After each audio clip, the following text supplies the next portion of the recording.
Merci d'être avec nous sur Radio Futur Média. Midi, c'est l'heure du grand journal. Anna Rocha. À la une de l'actualité, la santé financière de la Sénélec en question. Dans un contexte de hausse du prix de l'électricité, les comptes sont loin d'être équilibrés. La Sénélec souffre d'un gros problème de gestion. Les étudiants de l'UCAD en colère, manifestation ce matin pour réclamer la libération immédiate du professeur Babacar Diop. Mouvement d'humeur également à l'UGB où la route nationale 2 est barrée.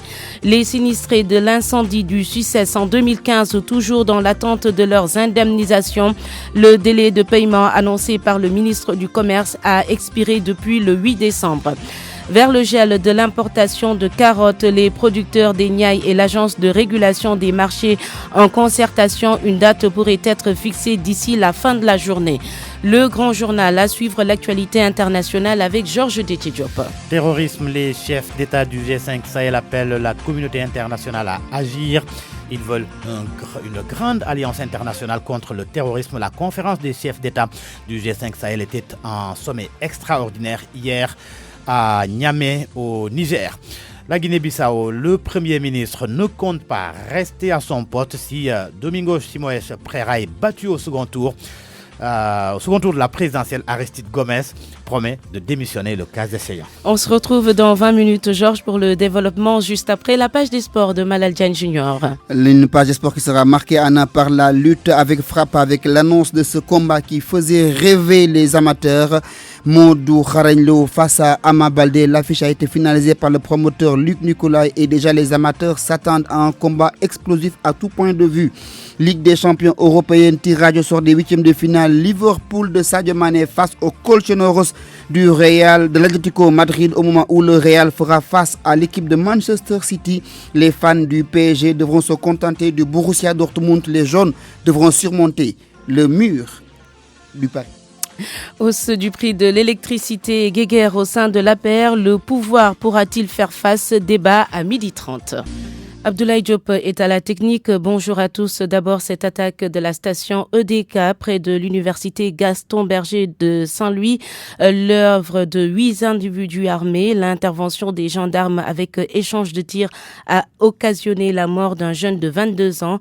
Il appartiendrait au gang. Le vigile de la station est blessé. Les cambrioleurs activement recherchés. Le récit de Mohamed Nabi Silla à Saint-Louis. Un mort, c'est le bilan de l'attaque à main armée de la station EDK située vers l'université Gaston Berger de Saint-Louis où une bande armée de 8 personnes constituées en association de malfaiteurs ont tenté de cambrioler la dite station. Les gendarmes sont intervenus, s'en est suivi des échanges de tirs soldés par la mort d'un jeune du nom de Isma Sow, âgé de 22 ans et domicilié à Pal. Ce jeune supposé appartenir à cette bande armée a eu moins de chance parce qu'il a été atteint par balle. Son corps est déposé à l'hôpital régional de Saint-Louis. Les autres membres du gang sont activement recherchés par la gendarmerie et les forces de sécurité et de défense qui ont déployé tous les moyens pour assurer la sécurité. Quant au vigile de la station, il est sérieusement blessé et transporté à l'hôpital régional de Saint-Louis. Depuis un certain temps, des bandes de malfaiteurs sont signalées dans les localités de Pal, Gandiol, Gandon et même dans la périphérie de Saint-Louis. Avec le travail effectué par la gendarmerie, les populations affichent une satisfaction mais exhortent les autorités à renforcer davantage les moyens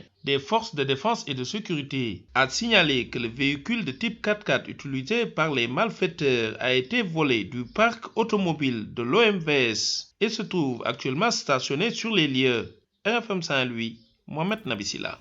À Saint-Louis, vous écoutez RFM sur la 99.3, il est midi 5 minutes. La santé financière de la Sénélec en question, RFM s'intéresse dans ce midi au compte de l'entreprise dans un contexte d'augmentation des prix de l'électricité.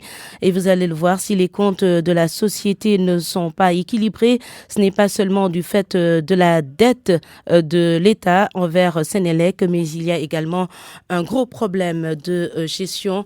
Nous y reviendrons dans un instant avec Mohamed Ali Mouba qui a enquêté pour nous. Senelec n'a pas à proprement parler de problèmes financiers, mais un problème de gestion. Les charges sociales sont énormes. Elles ne représentent pas, comme le dit le directeur général de Senelec, 10% des 393 milliards que représente la gestion de 2018, mais bien 60 à 65 milliards, soit le double. 2500 employés qui ne paient que 10% de leur facture d'électricité.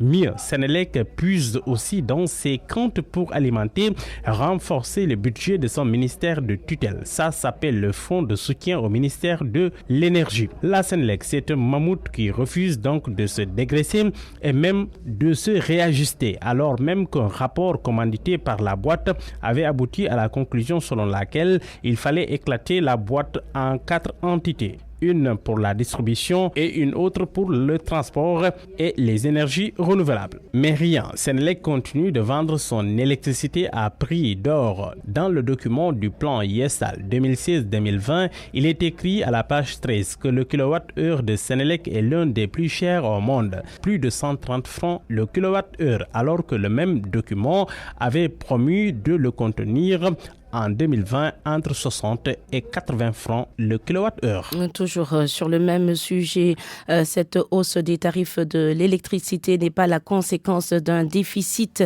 à la Senelec, selon Pape Mao Diouf, responsable de la communication de Benno Bokk Yakaar. Il l'explique par la volonté du gouvernement d'utiliser la subvention pour l'électrification universelle. Pape Mao Diouf était l'invité d'RFM Matin. Il faut vraiment être amnésique pour arriver à un point où on oublie ce que signifie déficit. Ce que signifie déficit, c'est que lorsque vous avez besoin de 100% de production, vous êtes à 60%. Et déficit en termes de finances, je veux dire. Encore moins, ce n'est pas la situation du tout.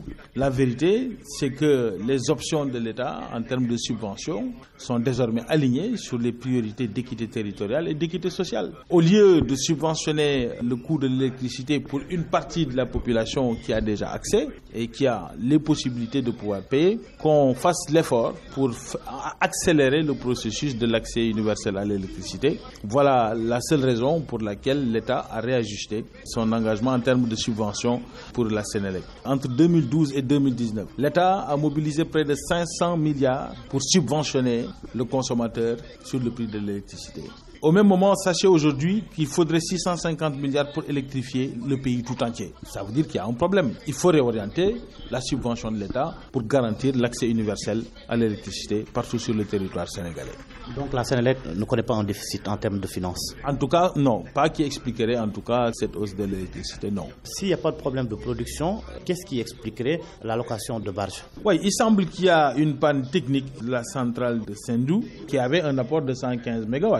Et donc le bateau est loué à cet effet, en fait qui va apporter 120 MW supplémentaires le temps que la centrale de Sendou puisse assumer de nouveau son rôle qu'il était en train de jouer. Quelle que soit la raison de cette hausse du coût de l'électricité, Mamadou Diop Decroix appelle le peuple à dire non. Seul un refus des citoyens pourra faire reculer le gouvernement, selon le député Andofane, où il était invité. Decroix s'est prononcé également sur d'autres sujets d'actualité. Le voici au micro d'Ibrahima Djamé. Quand les partisans du président de la République manifestent devant les grilles du palais, aucun problème. Mais quand d'autres Sénégalais qui ne sont pas, je ne peux même pas dire qu'ils ne sont pas avec le président, en tout cas qui ne sont pas d'accord avec l'augmentation du prix de l'électricité, vont là-bas, on les prend, on les amène en prison. Mais dans quel pays nous sommes? Dans quel pays nous sommes?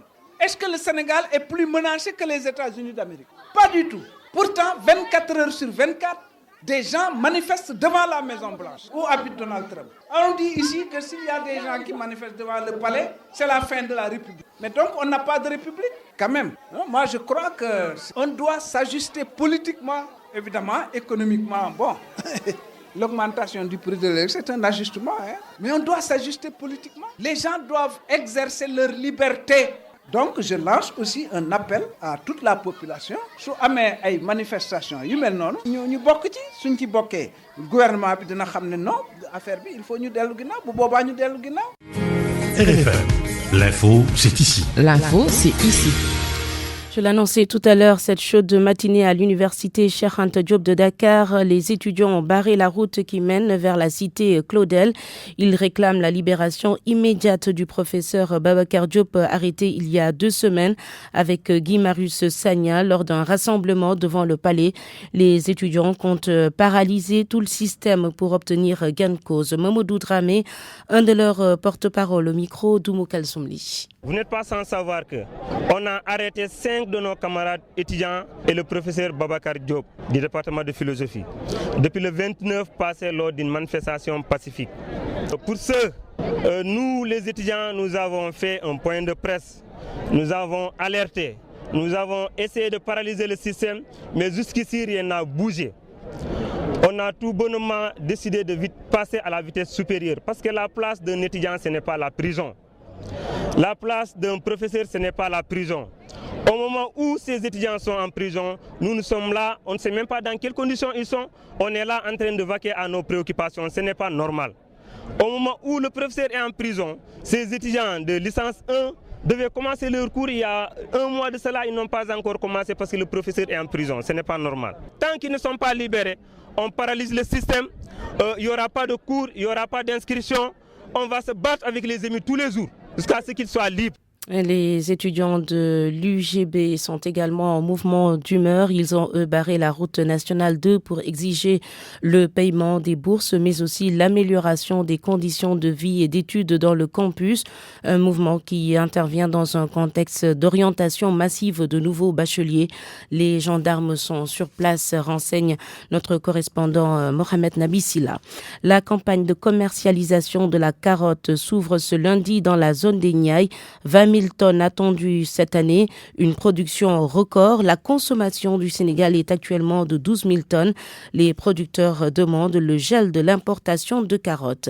La correspondance de Cheikh Anta Diop. La campagne de la carotte s'ouvre dans les périmètres maraîchers de Fass-Boye. La tubérisation est assez acceptable. Les nouvelles variétés augmentent la production cette année. Mamadou Ndiaye, le coordonnateur de l'association des unions maraîchères des Niayes. Derrière moi, vous voyez la carotte. On est en train de dérouler la campagne normalement. Une production record de carottes est attendue cette année, contrairement aux années précédentes. La production est vraiment élevée de 10%. On espère quand même qu'on va pouvoir aller à 20 000 parce que la consommation sénégalaise, je crois, tourne autour de 9 500, 12 000 tonnes. Le seul hic, c'est le problème de la conservation. Pour la carotte, c'est un produit qui est très périssable par rapport aux autres spéculations. On peut garder la pomme de terre pendant un mois, on peut garder l'oignon pendant 2-3 mois, mais la carotte, on ne peut pas le garder pendant plus d'une semaine. Et donc, le problème qui se pose aujourd'hui, c'est d'investir dans les infrastructures de stockage, dans des chambres froides. L'Agence de régulation des marchés, venue pour apprécier l'évolution de la production, promet aux producteurs de geler toute importation de carottes. Babacar Semben, le directeur de l'exploitation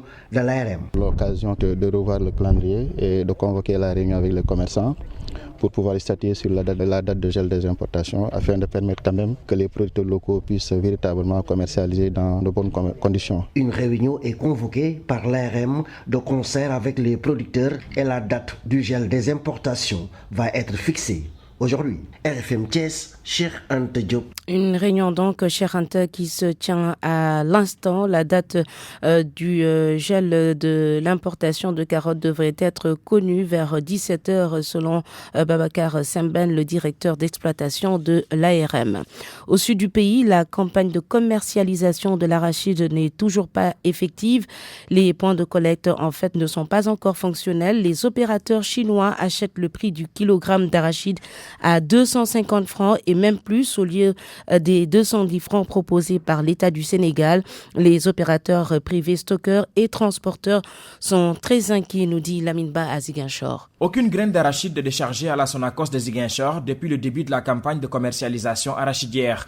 Dans le monde rural, les points de collecte non plus ne sont pas fonctionnels du simple fait que les paysans ont tout bonnement choisi d'écouler leur production à 250 francs le kilogramme ou plus auprès des opérateurs chinois. Une situation qui inquiète les opérateurs privés stockeurs et transporteurs de la zone sud. Hassan Baye est leur président.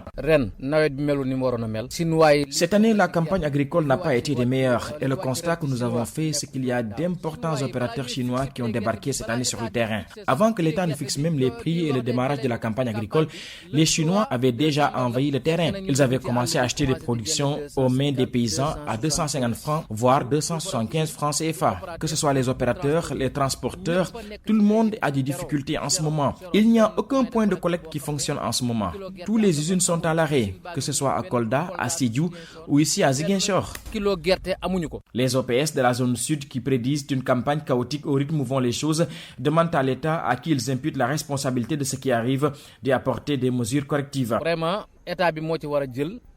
Nous demandons aux autorités de prendre des mesures urgentes. Ils ne peuvent pas donner des semences et des intrants, ensuite laisser la production s'envoler à l'étranger. Nous sommes sous la menace de ne pas avoir de semences l'année prochaine. Les usines également menacent de fermer à ce rythme. Et la conséquence de tout cela, c'est que tous ceux qui s'activent dans la commercialisation de l'arachide risquent de se retrouver au chômage.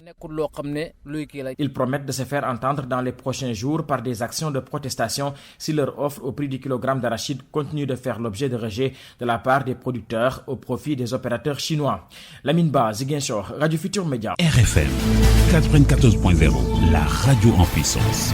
Merci d'écouter le grand journal d'RFM. Il est 12h16. Les sinistrés de l'incendie du 6S en 2015 attendent toujours leur indemnisation. Il y a quelques jours, la ministre du Commerce avait annoncé la date du 8 décembre pour le paiement de ces indemnisations.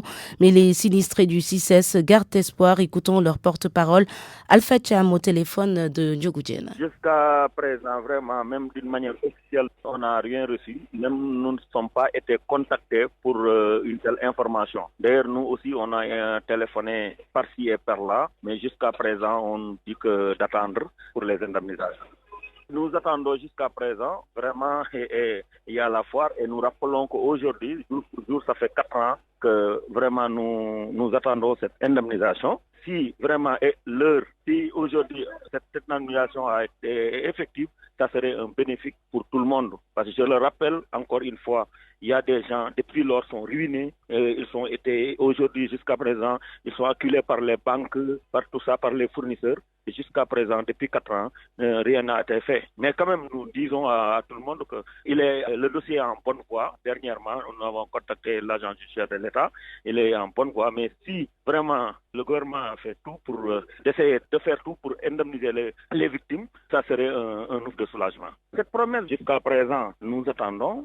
Je ne sais pas quel est le problème qui fait que depuis jusqu'à présent, cette indemnisation n'est pas effective. Faut-il fermer la décharge de Mbebe? Ce n'est pas une solution selon les récupérateurs recycleurs. Il s'agit juste d'une décision politique pour une mainmise foncière. Le syndicat du nettoiement, de son côté, trouve cette décision légitime et soutient les populations. Seulement, il estime que des solutions idoines doivent accompagner impérativement ce projet, comme par exemple l'ouverture d'une autre décharge dans les meilleurs délais.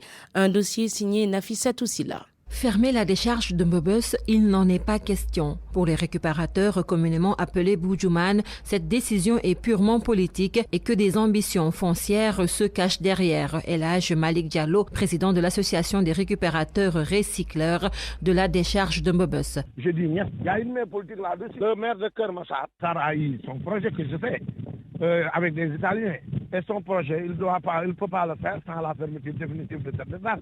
Parce que son projet sert à exploiter le pétrole ou bien le gaz qui est dans la décharge ou bien l'électricité. Nous, on connaît ce qui se passe. Donc, sur ça, il y a une main politique dedans. Pour le syndicat national des travailleurs du nettoiement, cette décision est purement légitime et il se range derrière les populations impactées. Madane, ici, son secrétaire général, estime qu'il ne faut pas qu'il y ait des lenteurs. Forcément, il faut aujourd'hui des décharges qui répondent aux normes environnementales. Aujourd'hui, il faut créer des usines de traitement, des usines de recyclage ou bien des centres d'enfouissement technique. Mais une décharge en plein air comme ça pose problème. Les récupérateurs persistent dans leur négation et se disent menacés si toutefois la décharge est fermée. Non, je suis contre la fermeture. Il y a un problème de fumée, il y a un problème de poussière seulement. Et ça va s'arrêter. Donc pourquoi le fermer? Pourquoi? On le ferme, nous on va autre part, on va exploiter ce qu'on avait fait. Nous qui ont pu exploiter, jusqu'à il y a du gaz et de l'électricité.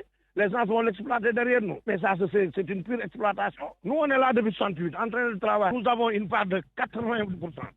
Et les premières parties prenantes seront les récupérateurs. Pour Madani ici, le débat n'est pas dans la fermeture, mais l'ouverture immédiate d'une nouvelle décharge. Il va falloir trouver un autre site. Vous avez vu, depuis quelques années, il y a eu le centre d'enfouissement technique de Singa. Mais il y a eu un problème de communication qui s'est posé, puisque aujourd'hui, personne ne veut cohabiter avec une décharge ou bien avec un centre d'enfouissement. Je pense qu'aujourd'hui, il va falloir créer un cadre de concertation pour mieux sensibiliser les populations, puisqu'on ne peut pas laisser les choses comme ça, recycler les ordures, créer des usines de traitement et puis être à l'oreille du troisième millénaire. Aujourd'hui, cette mission régalienne de l'État devient une urgence, voire une priorité pour la population.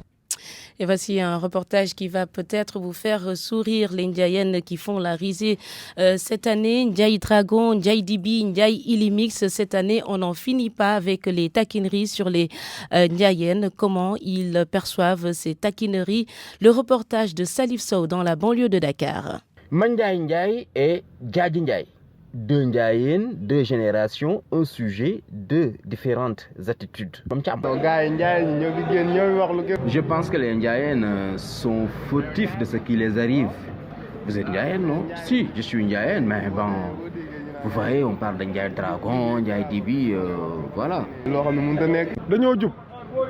Normal, un Ndiayenne, c'est un gars bon qui cultive la paix. C'est pourquoi on fait le buzz, on est au cœur de l'actualité. Ndiaye Dragon, Ndiaye Dibi, Ndiaye Ilimix. Les Ndiayennes ont fini de marquer leurs empreintes sur 2019. Une risée bien méritée, chambre Layla Diop.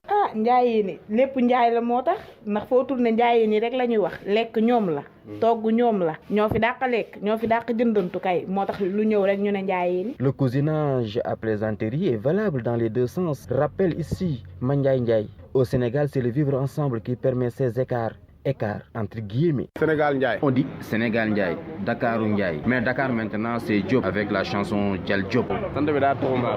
Pourtant, tous ne se nomment pas Ndiaye en réalité. Ndiaye Dragon par exemple, lui, se nomme Diallo. Ah bon? Il se nomme comment? Diallo? Pourquoi les gens l'appellent alors Ndiaye Dragon? Le Sénégal, un pays, plusieurs ethnies, un dénominateur commun. Ndiaye, Dioben et les autres, tous parlent la langue wolof, ou presque. Salif Sow, Guédiawaye, Radio Futur Média. RFM. L'actualité internationale. J'ai un Dioben à mes côtés, Georges Tétié Diop. Bonjour. Bonjour, et qui sait bien qu'à l'époque où l'on disait Dakar ou Djal Diop, il faisait bon vivre à Dakar. Ah bon, les temps ont changé, Georges. C'est pourquoi on dit Dakar Ndiaye.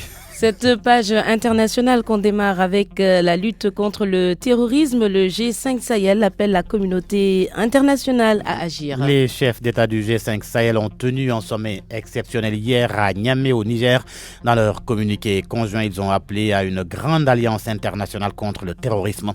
Synthèse du communiqué final de la 4e session extraordinaire de la conférence des chefs d'État du G5 Sahel. Après avoir rendu hommage aux martyrs de l'attaque d'Inates, les chefs d'État du G5 se sont recueillis sur leur tombe. Ils ont déploré et condamné fermement cette barbarie inqualifiable ainsi que toutes les récentes attaques intervenues dans l'espace G5 Sahel. Ces chefs d'État ont réaffirmé leur détermination à consentir plus d'efforts dans la mobilisation des ressources internes pour faire face au terrorisme sous toutes ses formes. Les chefs d'État du Burkina, du Mali, de la Mauritanie, du Niger, du Tchad ont aussi réitéré leur volonté de tout mettre en œuvre pour améliorer la coordination entre la force conjointe, les forces de défense et de sécurité nationale et les forces internationales alliées. Ils comptent renforcer davantage leurs alliances et de mieux coordonner leurs actions sur le plan politique et stratégique et d'instruire les forces de défense et de sécurité pour une coordination efficace au niveau opératif et tactique. Les chefs d'État du G5 saluent aussi et font un appel aux États de la région pour le renforcement de la coopération entre les services de sécurité et de renseignement dans la lutte contre le terrorisme et la criminalité transfrontalière. Ils ont appelé également la communauté internationale pour continuer d'appuyer les efforts du G5 Sahel tout en renforçant son soutien en vue de conjurer définitivement la menace terroriste. Cette 4e session de la conférence des chefs d'État a retenu 24 résolutions à Niamey. L'actualité au Mali avec le retour définitif de ATT, Amadou Toumani Touré. L'ancien président est rentré hier à Bamako. Selon RFI, ATT a été accueilli par une foule nombreuse. Amadou Toumani Touré était en exil au Sénégal après un coup d'État en mars 2012. Il était revenu une première fois à Bamako en 2017. En Guinée-Bissau, Aristide Gomes et son avenir à la primature, tout est suspendu au second tour de la présidentielle. Il a déclaré cette nuit qu'il démissionnera. immédiatement de son poste de Premier ministre si Domingos Simoes Pereira ne remporte pas le second tour du scrutin présidentiel prévu le 29 prochain. Noaman Kali. Le Premier ministre bissau-guinéen Aristide Gomis a fait cette déclaration à Kanchungu, au nord de la Guinée-Bissau, à l'issue d'un meeting populaire avec les électeurs. Aristide Gomis. C'est clair, je démissionnerai si mon candidat ne gagne pas. Concernant les élections du 29 décembre prochain, dont la campagne électorale est en cours, Aristide Gomis a déclaré qu'il s'agit d'une bataille décisive de la Guinée-Bissau pour sa stabilisation et son début de développement. Gomis. Je pense que c'est une bataille décisive pour la Guinée-Bissau, son avenir politique, pour sa stabilité. Le second tour des élections présidentielles du 29 décembre se disputera entre Domingos Pereira, candidat supporté par le Parti africain pour l'indépendance de la Guinée du Cap-Vert PAGC, et Oumar Sissoko Embalo du Mouvement pour l'alternance démocratique Madem G15. Aristide Gomis a été nommé Premier ministre après que le président sortant José Mario Vaz eut refusé 2 fois Domingos Pereira, leader du PAGC. Fin octobre, le Premier ministre bissau-guinéen a dénoncé une tentative de coup d'État avec l'implication présumée du candidat Oumar Sissoko Embalo qui a rejeté les accusations. Le chef du gouvernement bissau-guinéen, Aristide Gomis, a également déclaré qu'il soutient le candidat Domingos Pereira car il existe un lien profond entre ce qui a été sa pratique politique et les idées que Domingos Pereira défend. Noaman Kali Bissau, RFM. Au Soudan, l'opposition réclame des élections anticipées. Al-Sadiq Al-Mahdi, l'un des principaux responsables de l'opposition, en a formulé la demande hier. Le chef du parti national Ouma a déclaré que la tenue d'élections anticipées était le seul moyen de sortir le pays de la crise. Il a aussi fait savoir qu'il n'exclut pas une prise de pouvoir par l'armée si le gouvernement actuel ne change pas de cap. On se rend au Maroc avec cette promesse du gouvernement, une amnistie fiscale à ceux qui acceptent de déposer dans les banques l'argent qu'ils gardent chez eux. Si beaucoup y voient une petite combine, de nombreux spécialistes trouvent la mesure salutaire pour le financement de l'économie nationale. Khadim Baye. À partir du 1er janvier et sur un délai de 9 mois, les Marocains sont appelés à déposer leur argent au guichet de leur banque. Le fisc procédera à un prélèvement de 5% sur chaque avoir liquide confié aux établissements bancaires. En revanche, les contribuables se verront accorder une amnistie fiscale par le gouvernement. C'est l'une des mesures phares du projet de loi Finances 2020. Elle vise à financer l'économie nationale, comme nous l'explique Adil Chouaï, expert comptable à Casablanca. C'est principalement le signal qu'il faut avoir et surtout restaurer la confiance pour développer les investissements, pour encourager les entreprises à réinvestir dans l'environnement économique. Et ça, c'est très très important. Et je pense que si c'est vraiment la dernière des dernières, comme ils disent, c'est un moyen pour le contribuable et les Marocains d'être à jour au niveau de leurs impôts. Mais tout le monde n'est pas de cet avis. Nombreux sont ceux qui y voient un petit piège, notamment ceux qui ont rangé de gros montants dans leur garde-robe. Il n'en est rien pourtant, si l'on croit l'économiste Mahdi El Fakir. Il n'y a pas de risque, si ce n'est l'application de la loi. Maintenant, si on vous dit risque fiscal, risque de contrôle fiscal, c'est un droit de l'administration et de l'État de contrôler. Dans tous les cas, l'administration fiscale va sortir prochainement une circulaire pour apporter davantage de détails concernant cette mesure qui ne s'applique qu'aux personnes ayant leur domicile fiscal au Maroc. Khadim Baye, Casablanca, Radio Futurs Médias. Merci Khadim Bayana. Jakaba. Muito obrigado, Georges. Ceux du prix de l'électricité et la guéguerre au sein de l'APR, le pouvoir pourra-t-il faire face? Le débat dans 10 minutes avec les analystes politiques Mamadou Thior et Babacar Dione. La page des sports, une présentation de Malal Diagne Junior. Bonjour Malal. Bonjour Anna Rocha. À la une d'abord, le football, la Ligue des champions européenne. Les affiches des 8e de finale sont connues. Le champion en titre, Liverpool de Sadio Mané, tombe sur l'Atlético Madrid. L'Atalanta Bergame va jouer contre Valence. Choc entre le Real de Madrid et l'équipe de Manchester City. Autre choc qui va opposer Naples de Kalidou Koulibaly au FC Barcelone.